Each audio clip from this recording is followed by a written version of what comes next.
Hi, welcome to the In-Home Supportive Services or IHSS Provider Orientation. You are about to become a part of a very special group of people. Currently, over 500,000 individuals in California are enrolled as IHSS providers to help people continue to live safely in their own homes.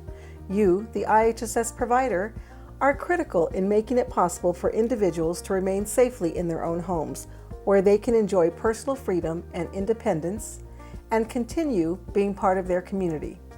During this video, we will give you some basic information about the IHSS program, as well as the program rules that will help guide you as a provider. We'll be referring to you, the person providing the service, as the provider or employee, and the person receiving the help as the recipient or employer. The recipient is considered the employer since he or she has the authority and responsibility to hire the provider, supervise their work, define how tasks will be done, sign timesheets, and terminate the provider if he or she chooses to. So let's start off by talking a little bit about the IHSS program and what you'll be doing. The In-Home Supportive Services program provides services to income-eligible people over the age of 65 and those who are blind or disabled. IHSS is a Medi-Cal program funded by federal, state, and county dollars. Therefore, recipients must meet all Medi-Cal income eligibility requirements to receive IHSS services. The goal of the IHSS program is to allow people to live safely in their own homes and avoid the need for out-of-home care. IHSS allows the recipient to hire someone like yourself to help with services such as housework, laundry, meal preparation, and personal care. Later in this video, we'll go over some of the services that you, the provider, are allowed to do. To qualify for IHSS, services almost always need to be provided in the recipient's own home. IHSS provides an individual the benefit of staying in their own home where they feel most comfortable and where they can remain a part of their community and make decisions that affect their quality of life. Their home can be a house, an apartment, hotel, home of a relative, or any other living situation where IHSS can safely be provided, as long as it is not an acute care hospital, skilled nursing, intermediate care, community care, or a licensed board and care facility. Although services need to be provided in the recipient's home, there may be times when providers will need to perform services outside of the home, such as when you accompany the recipient to the doctor. Services may also be provided in the workplace, or when the recipient requires IHSS assistance when temporarily traveling and you must accompany them to provide IHSS services. But before providing any services outside the home, make sure you check that your recipient has informed their social worker to verify that the circumstances qualify for IHSS payment. As you know, IHSS is a huge program in California made up of over 1 million recipients and providers. To make a program this large run as smoothly as possible, many agencies are involved. While this provides support on multiple levels, it can sometimes be confusing on who to contact when you have questions. We will break down how everything is structured so that you, the provider, understand where you fit in and who you can contact. The state oversees and directs all 58 counties in California. These counties are responsible for managing the IHSS program on a local level. It is at this level where a county social worker will conduct an assessment to determine the needs of the recipients you work for. This assessment process includes identifying which services a recipient needs to remain safely in their homes, such as meal preparation or laundry, how much help is needed, and the amount of time it takes to provide the services. It is also at this level where counties enroll providers, like yourself, in the IHSS program, answer questions from recipients about IHSS, and participate in fraud detection activities. Another level of support includes the 56 IHSS public authority agencies throughout California. These agencies are responsible for activities related to IHSS providers, which include maintaining the county's provider registry, making provider referrals to recipients, and offering training to providers. Public authorities are also responsible for performing collective bargaining as well as providing wage and health benefit information to providers. If you have any questions related to your job as an IHSS provider, make sure to contact your IHSS county office or public authority. Now, let's talk about you and the requirements for IHSS providers. One of the first things you have to do is attend a provider orientation to get important information about IHSS rules and regulations. The good news is that watching this video is a part of your orientation, so you're already well on your way. Once we are done with this orientation, you will be asked to sign the IHSS Provider Enrollment Agreement Form, or SOC 846. By signing the form, you agree that you will report and submit on your timesheet only the authorized services you provided for your recipient and cannot sign your timesheet for the recipient or approve your own timesheet unless you are the recipient's legal representative. You understand work week, overtime, travel limitations, and violations. You understand the program's expectations as described in today's orientation. You will cooperate with the state and county staff to provide necessary information. You are aware of measures that the state and county may take to enforce program integrity, also known as fraud. You understand the requirement to complete the Employment and Eligibility Verification Form, Form I-9, stating that you have the legal right to work in the United States. You understand that you have the option to submit an Employees Withholding Allowance Certification, or W-4, to request federal income tax withholding and/or California Employees Withholding Allowance Certification, Form DE-4, to request state income tax withholding from your wages. If you do not submit Form W-4 and/or DE-4, federal and state income taxes will not be withheld from your wages. You understand the eligibility requirements and provisions to earn and use paid sick leave. You understand that if your recipient has a Medi-Cal share of cost, he or she will be responsible for paying this amount to you directly as a part of your wages, and it will not be included in your paycheck. You understand that, as a mandated reporter, you are required by law to report any abuse or neglect that you observe while working. You understand that your name, address, home, and cell telephone numbers and personal email address will be given to the local labor organization so they may contact you to invite you to join the union. You understand that if you don't follow the rules and requirements to be a provider, you may be ineligible to provide services in the IHSS program. And lastly, the information you are giving is correct under penalty of lying under oath. This video will cover key areas of this form to help you understand the agreement and what you need to know to be enrolled in the program. As part of the provider enrollment process, you will also need to set up a time to get fingerprinted and go through a criminal background check by the California Department of Justice. Even if you have previously had your fingerprints taken for something other than IHSS, such as a school or a prior job, you will still need to do it again to become an IHSS provider. You will also need your fingerprints redone if you stopped working for IHSS for a year or more and have no payroll activity for 1 year or more. State law mandates that you are responsible for paying all costs related to fingerprinting and your background check. Fees vary depending where you choose to get fingerprinted. The costs range from $40 to $90. Your county IHSS office or IHSS public authority can give you a list of nearby locations where you can be fingerprinted and the correct live scan form so the results are properly reported back to the county where you intended to work. Please note, while most background check results are received by the Department of Justice in less than 1 week, there may be times when the Department of Justice requires additional time to thoroughly complete your background check, resulting in a delay status. Be sure to keep the Automated Transaction Identifier, or ATI number, printed on the fingerprinting form, as it is needed to trace your fingerprinting if needed.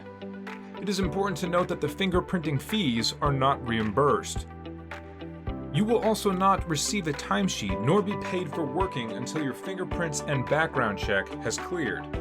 Once the fingerprints clear, timesheets will be made available to you for payment, including potential back pay. For providers who work for more than one recipient in the same county, you only need to be fingerprinted once. If the criminal background check finds that you have been convicted of certain crimes, you may be ineligible to become an IHSS provider. If, in the last 10 years, you have been convicted of or incarcerated following a conviction of certain crimes, you are not eligible to be enrolled as an IHSS provider or to receive payment from the IHSS program for providing services. There are two categories of crimes that will make you ineligible to be an IHSS provider. They are referred to as Tier 1 and Tier 2 crimes. Tier 1 crimes include child abuse, elder abuse, or fraud against a government health care or supportive services program. Tier 2 crimes include, but are not limited to, a violent or serious felony, a felony offense for which a person is required to register as a sex offender, and a felony for fraud against a public social services program. If you have been convicted of a Tier 2 crime, you may be able to be an IHSS provider if you receive an individual waiver or general exception.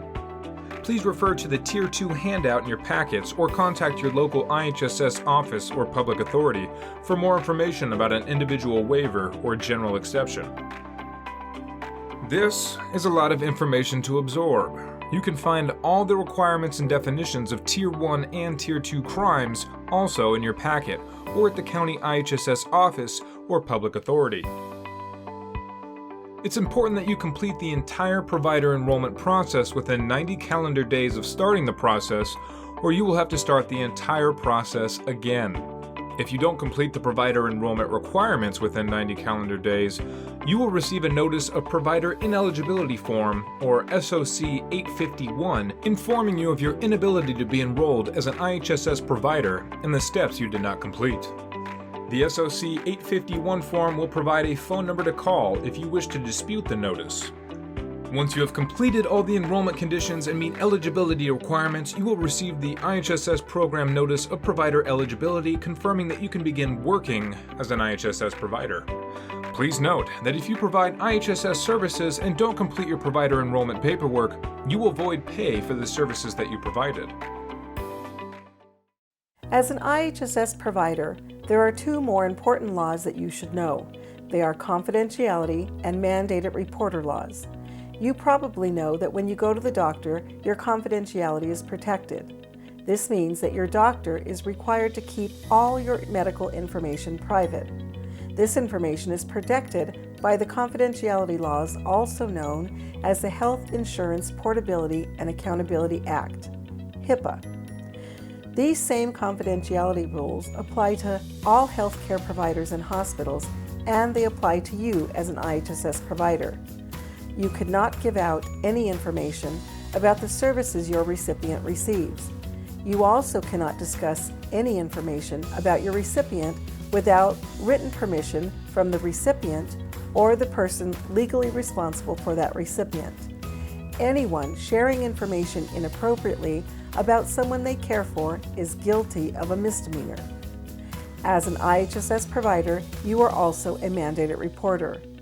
This means that by law you must report any known or suspected abuse as soon as possible to the County Adult Protective Services Agency, the County Children's Protective Services Agency, or local law enforcement.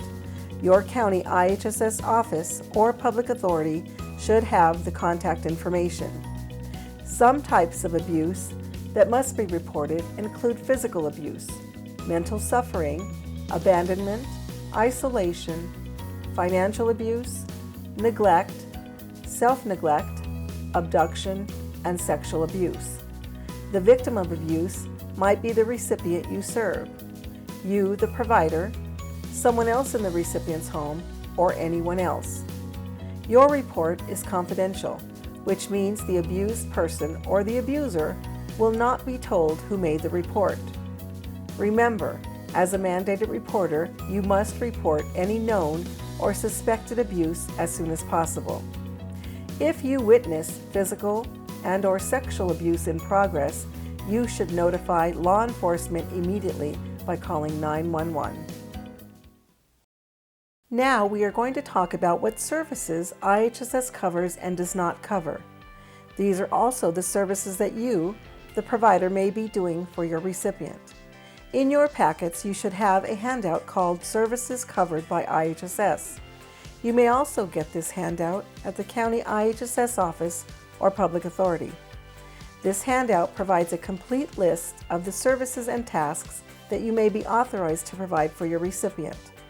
For instance, if you are helping someone who is unable to do house cleaning or personal care, depending on the recipient's level of need, IHSS may be able to pay you to help with meal preparation and cleanup, laundry, shopping and other errands, bathing and oral hygiene, feeding and dressing, and/or medical accompaniment, assisting your recipient to or at the medical appointment. There are a lot of services available within the IHSS program. However, you will not have to provide all these services for the person you are caring for. You will only have to provide the services that the county social worker has authorized for that individual. Each recipient will receive a list showing what services their provider can be paid for and how much time is authorized to do the services each month. This list is called a Notice of Action. Before providing services to an IHSS recipient, you should ask the recipient to tell you which IHSS tasks are authorized, the number of hours available to perform the services, and the schedule you are being hired to work. You, the provider, will also receive a notice that contains the same list of approved services for your recipient. Remember, IHSS will only pay for a service that has been authorized for your recipient. There may be situations when the recipient you work for chooses to pay you to provide services that IHSS does not pay for. This agreement would be between you and your recipient, but IHSS will not pay for those services. If your recipient asks you to perform work that's not authorized and you do not have an agreement for them to pay you for that work directly, it is best to politely remind the recipient about the Notice of Action list of the services authorized. Keep in mind that if you choose to do any services not listed on the Notice of Action, you cannot record this service and time on your timesheet because it is not part of the IHSS program. We will go over timesheet information later in this video. Some of the things IHSS will not pay for include moving furniture, paying bills, reading mail to your recipient, caring for pets including service animals, sitting with them to visit or watch TV, reimbursement for gas or transportation expense, repair services, or any work that is not authorized as part of the recipient's authorized hours. There may also be times when you will not be authorized to perform services that were previously authorized, such as house cleaning. Earlier in this video, we mentioned that services need to be provided in the recipient's home or in some cases outside of the home. However, services may never be performed in a licensed institution or facility, such as a skilled nursing home. During your employment with the recipient may be admitted to a nursing home or hospital. In this case, you will not be paid for providing any services while your recipient is in a licensed care facility. If your recipient is hospitalized or passes away, you cannot claim hours and/or be paid during their hospitalization or after their death, and you should notify the county social worker immediately. For example, if your recipient was admitted to the hospital on December 1st, 2019, and was discharged on December 15th, 2019, you are not allowed to claim hours from December 2nd, 2019 to December 14th, 2019. Claiming time on your timesheet for services you did not perform or should not perform will result in you repaying any money received and/or face criminal penalties. Deliberately filling out your timesheet with incorrect information can carry serious consequences. We will talk more about timesheets and fraud later in this video. The Notice of Action also includes the number of hours for each service the recipient is approved for, and thus the number of hours the provider is authorized each month. You, the provider, will not be paid for any time above these approved monthly hours. If you find that it consistently takes more or less time to complete an authorized service, you should have your recipient report these changes to the county social worker. The social worker will then be required to reassess the recipient whenever there is a change in circumstances affecting their need for service. If your recipient refuses the services you are authorized to do, you need to make sure not to include these hours on your timesheet. Keep in mind that in addition to hiring you as a provider, the recipient may also have multiple providers that help them with certain tasks. In this case, make sure your timesheet only reflects the time you spent doing authorized services and tasks. Now, let's discuss the Workweek program requirements that may affect you as an IHSS provider. First, we will review some key terms to help you understand the program requirements. Monthly authorized hours. Monthly authorized hours is the total number of IHSS hours a recipient is authorized per month. This number of authorized hours is determined by your recipient's social worker at their assessment. IHSS Workweek. The IHSS Workweek begins at 12 a.m. on Sunday and ends at 11:59 p.m. the following Saturday. It is important for you to remember and be aware of the work week when planning out your work hours with your recipient. Maximum weekly hours. As a guideline, maximum weekly hours are the number of service hours that you, the provider, are allowed to work per work week. Overtime. Overtime is any amount of hours in a work week over 40 hours. Overtime is paid at a rate of 1.5 times regular pay. Exemption. Exemption is an exception that allows a provider to work more than 66 hours per week when working for more than one recipient when certain criteria are met. Now that we've reviewed these important key terms, let's talk about how they are used in your work hours. As a provider, you may be working for one recipient or multiple recipients. Depending on the number of recipients you work for, determining your maximum weekly hours will differ. If you work for one recipient, to determine your maximum weekly hours that you can work each work week, take the monthly authorized hours and divide it by 4 weeks or in the month. However, most months are longer than 4 weeks. This means that your weekly hours won't always equal the maximum weekly hours. Therefore, keep in mind that dividing your monthly authorized hours by 4 weeks is just a guideline. Make sure to plan with your recipient to ensure there are enough hours to cover their authorized services until the end of the month. If you work for multiple recipients, you cannot work more than a combined total of 66 hours per work week, with a few exceptions. As previously stated, an exemption is a type of exception that allows a provider to work more than 66 hours per week when working for more than one recipient. The exemption does not allow a recipient to exceed their monthly authorized hours. One exemption you may be eligible for if you work for multiple recipients is Exemption 2. Exemption 2 allows a provider to work up to 360 hours per month for 2 or more recipients if there are extraordinary circumstances which place the recipients at risk of out-of-home placement. If you or the recipient feels you are eligible for this exemption, contact your local county office or the recipient's social worker for more information. Whether you work for one or for multiple recipients, you will be informed of your recipient's maximum weekly hours and the services you can provide via the Provider Notice of Action or the SOC 2271.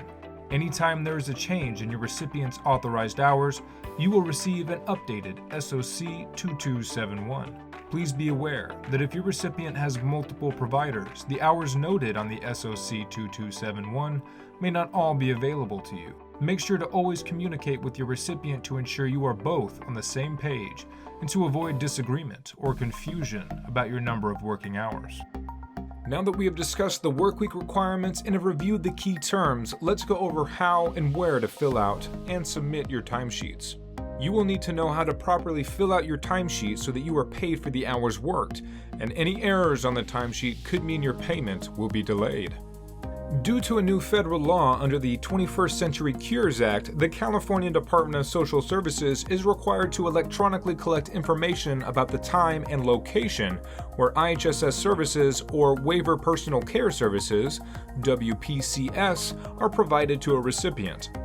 This requirement is known as Electronic Visit Verification, or EVV. EVV replaces the paper timesheet process, which means providers will need to submit their timesheets electronically, either using the Electronic Services Portal or the telephone timesheet system. Recipients will also need to approve timesheets electronically.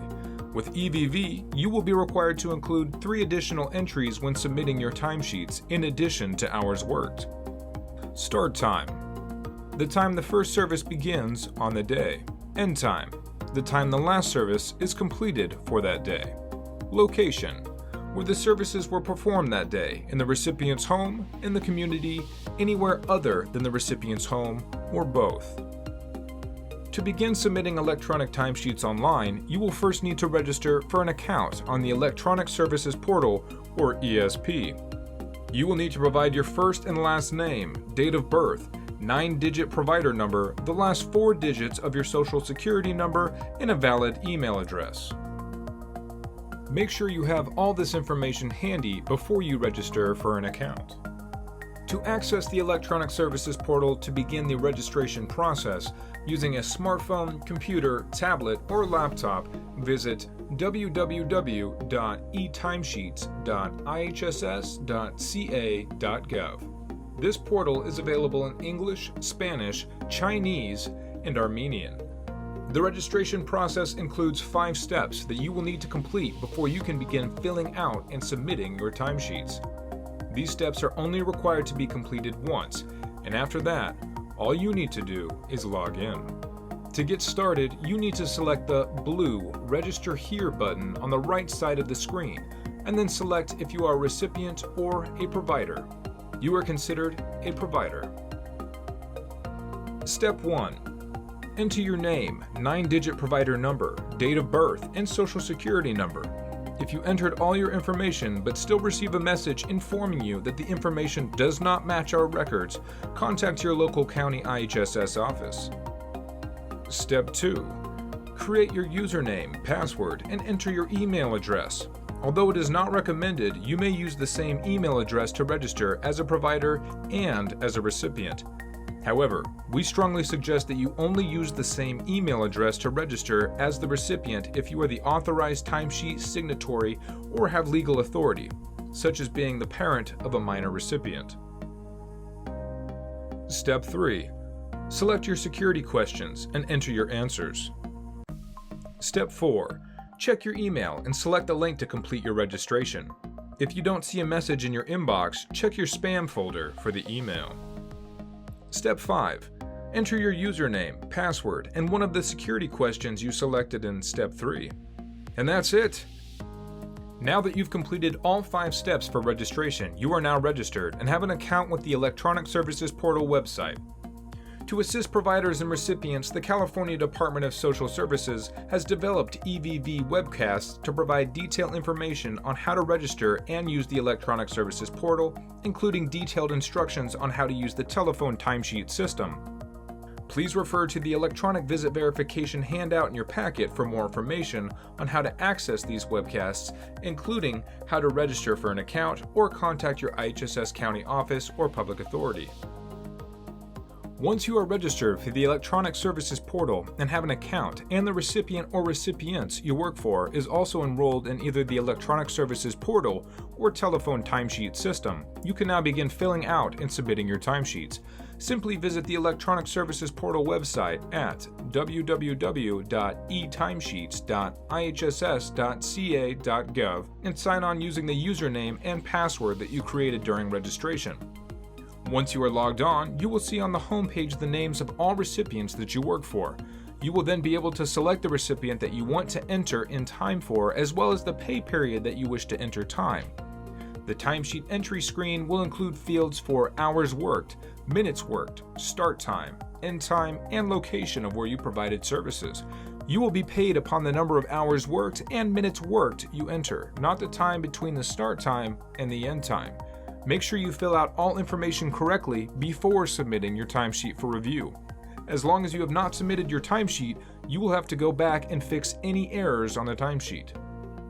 Once you have submitted the timesheet, your recipient will need to review and approve it before it is sent for payment. If you notice an error after submitting your timesheet for recipient approval, the recipient can reject the timesheet so you can correct the error. If you work for multiple recipients, each recipient will have a separate timesheet for you to complete. Each timesheet must be completed and submitted for recipient approval separately. For more information on how to fill out and submit timesheets, contact your IHSS county office or public authority. You may also watch the EVV webcasts provided by CDSS. For providers who work for more than one recipient on the same day, you may be eligible to be paid for travel time. Eligible providers may claim up to 7 hours of travel time per work week. Travel time is the amount of time it takes you to travel from one recipient's home or location of service to another. Travel time is not included as part of your maximum weekly hours and is not deducted from your recipient's monthly authorized hours. For example, if you work a total of 35 hours a week for 2 recipients, and it takes you 15 minutes each day to travel from one recipient to another recipient, the 15 minutes of travel per day is not part of your 35 total weekly hours. The 15 minutes of travel is counted separately and is claimed as travel time. Travel time also does not include the time it takes you to travel from your own home to the location where you provide services for your recipient, or back home after your work is completed. If you work for multiple recipients, you must complete the IHSS Program Provider Work Week and Travel Time Agreement, SOC 2255, and submit it to your county. This agreement explains the work week, 7-hour travel time limits, and includes areas for you to plan your work week schedule and record the estimated time between your recipient's location each week. Once the SOC 2255 has been received and processed by the county, if you are eligible to receive paid travel time, you will be sent a travel claim form, an SOC 2275, for each recipient that you travel to after providing services to another recipient the same day. In order for travel claim forms to be processed and paid, timesheets need to be processed first. Please refer to the travel claim forms handout in your packet or contact your county IHSS office for further instructions on how to claim travel time and where to mail in your travel claim form. On occasion, it may be necessary for your recipient to ask you to work more than their maximum weekly hours. Keep in mind that adjusting your weekly hours could cause you to work over 40 hours for the week, which would count as overtime. Also, keep in mind that if you adjust your hours for 1 week, you will need to adjust the hours in the remaining weeks to avoid exceeding your recipient's authorized hours. Make sure you and your recipient get county approval first before you adjust your work hours if it causes overtime. You don't need to get county approval. However, if adjusting your workweek hours does not result in overtime. If you do need to adjust your work hours for your recipient, but you also work for additional recipients, make sure you let your other recipients know your schedule to avoid any confusion or conflict. Please refer to the Workweek Scheduling handout in your packet for more information or contact your county IHSS office. Now that we've talked about your schedule and working hours, let's talk about what happens when you are unable to work. As an IHSS provider, there may be times when you are unable to work due to personal illness or are caring for a family member who is ill.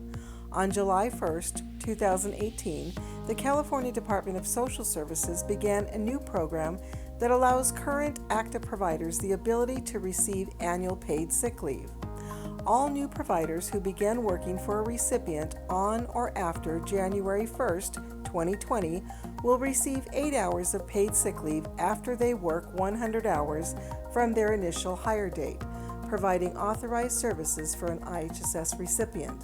However, these 8 hours of accrued paid sick leave can't be used until they work an additional 200 hours of authorized services or until after 60 calendar days has passed, whichever comes first. For example, let's say you begin working 40 hours a week for your recipient on January 1st, 2020. You will need to work 100 hours from that start date, January 1st, to begin earning 8 hours of paid sick leave. In this example, you will work 100 hours on approximately January 18th. However, to start using your accrued paid sick leave, you must work an additional 200 hours. If, by the time 60 calendar days has passed and you have not worked 200 hours, you may begin using your paid sick leave. Keep in mind, at the end of the state fiscal year, June 30th, any unused paid sick leave will expire. In other words, if you don't use it, you lose it. But don't worry, beginning July 1st, you will continue to earn paid sick leave. Please note that using paid sick leave hours will not be deducted from your monthly authorized hours. After July 1st, 2020, the accrual of paid sick leave will increase incrementally dependent upon increase in state minimum wages. Requesting paid sick leave. There are 2 ways that you, the provider, can request paid sick leave: by paper or electronically. To request paid sick leave by paper, you must complete the IHSS Program Provider Sick Leave Request Form, SOC 2302. You can obtain the form by downloading and printing it from the CDSS webpage, www.cdss.ca.gov, or obtain a printed copy from the County IHSS office. Once you've completed and signed SOC 2302, submit the form in a separate envelope when you submit your timesheet for processing. The address where the form needs to be submitted is printed on the SOC 2302. Keep in mind, if your SOC 2302 is not received for processing by the end of the following month in which the sick leave is claimed, your claim cannot be processed. To request sick leave electronically, you will need to be registered to use the Electronic Services Portal. Once you log into the Electronic Services Portal, go to the Sick Leave Claim tab and you can fill out a request for sick leave electronically.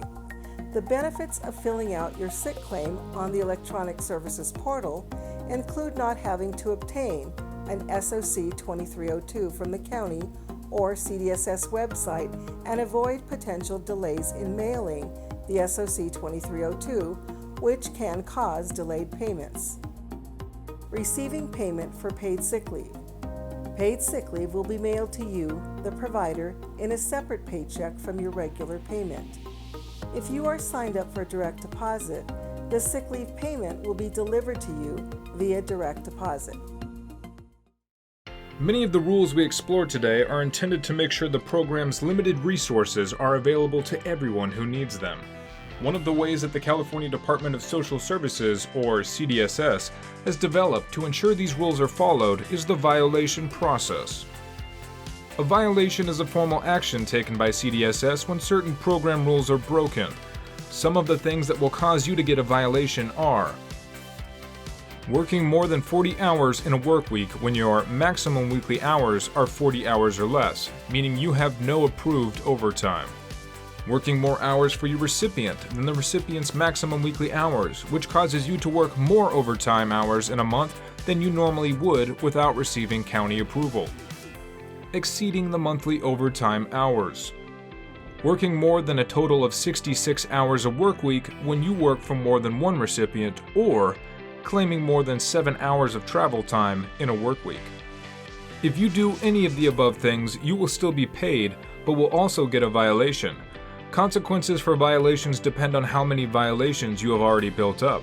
For the first violation, you and each of your recipients will get a notice of the violation, but incur no other consequences. After receiving your first violation, we recommend contacting your county to discuss how to avoid further violations. If you incur a second violation, you will have the opportunity to complete a self-guided training to learn about violation rules. This training is completely voluntary, but if you complete it within 14 days of your violation, then the violation will be erased. Because of this, we strongly recommend completing the self-guided training. An important thing to note is that you will only have the opportunity to complete this training once. After your second violation is removed, all future second violations will remain. This is also the last violation which will not directly affect your ability to work as a provider. If you incur a third violation, you will be suspended as an IHSS provider for 90 days. If you incur a fourth violation, you will be ineligible to work as an IHSS provider for 365 days. If you become ineligible due to a fourth violation, you will have to re-enroll after your ineligibility period and complete all the provider requirements again to resume working as an IHSS provider. Anytime you incur a violation, you have the opportunity to challenge the violation through the county dispute process and will have 10 calendar days from the date of the violation to do so.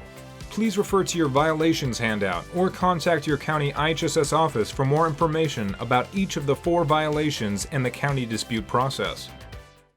As we said earlier, IHSS is a Medi-Cal program funded by federal, state, and county dollars. This means that IHSS fraud is also Medi-Cal fraud. Reducing and eliminating fraud helps save IHSS program resources. All fraud investigations are conducted by the California Department of Healthcare Services. If you suspect anyone may be committing IHSS or other Medi-Cal fraud, you must report this to Medi-Cal by calling the toll-free number, sending an email, filling out an online form, or contacting the county. You do not have to have proof of fraud. There are investigators who will determine whether Medi-Cal fraud has been committed. The Department of Healthcare Services, auditors, county district attorneys' offices, and the state and county welfare investigators all investigate potential fraud when cases are referred to them, and they prosecute those accused of fraud. In addition to public reporting, fraud may be detected in several ways. Through computer matches with other federal and state agencies. During the assessment process. While the county and/or state staff conduct quality assurance and fraud detection activities, and during authorized unannounced program integrity visits to recipients' homes. These home visits are done by state and/or county staff. In-home supportive services provides help for those in need. It is important to preserve the program's resources and avoid fraud. In the following examples, we will show you cases where fraud was committed. We know these examples represent the minority, but it is important for you to understand what is considered fraud. Understanding the rules can help you avoid a situation that can have significant consequences. Take the case of Shirley Sayer. She thought she could be in 2 places at one time. She was an IHSS provider for her son in California and moved from California to Colorado and still claimed IHSS benefits. That is illegal. Shirley requested that her checks be mailed to a post office in Riverdale, California, and then forwarded to her address in Colorado. She submitted timesheets claiming she provided IHSS services for her son in California for 5 months. Shirley is now serving 180 days in jail with 3 years probation. For 3 years, David was a provider and Joe was a recipient. David didn't actually perform any services for Joe because Joe didn't actually have anything wrong with him. When the checks came in, they split the money. Joe and David are serving 90 days in jail with 3 years probation for IHSS fraud. After filling out his timesheet, Brian needed his mother, who is also his recipient, to verify and sign his timesheet. Brian had just left for vacation and realized he would not be able to have his mother sign. He believed that since she would probably verify his hours anyway, he decided to sign the timesheet on her behalf. Since Brian does not have authorization to sign for his recipient, in this case his mother, this is also fraud. As you can see, the in-home supportive services system can be abused in many ways, and the consequences for intentionally abusing the system can be very devastating to you and to your family. If you have a question or are unsure of IHSS policies and procedures, ask for help. If you assume something and you are incorrect, you could be liable for your mistake. The District Attorney's Office takes all fraud cases seriously.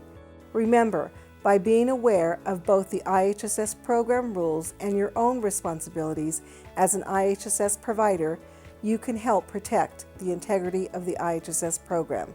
Please refer to your packets for tips on how to avoid fraud. Before we finish, there's one last thing that you'll need to do before you leave today, and that is to sign the Provider Enrollment Agreement Form, the SOC 846. We hope this presentation has given you a better understanding of the IHSS program and has provided helpful information on how to follow the requirements. We understand that this is a lot of information, but we encourage you to use the resources and handouts provided to you and to contact your local county IHSS office or public authority with any questions. On behalf of the California Department of Social Services, we thank you for your willingness to serve as an IHSS provider. Your job is definitely not an easy one, but thanks to you, it can help serve those who are elderly, blind, and disabled stay safely in their own homes. We thank you for your assistance and your dedication to this valuable program.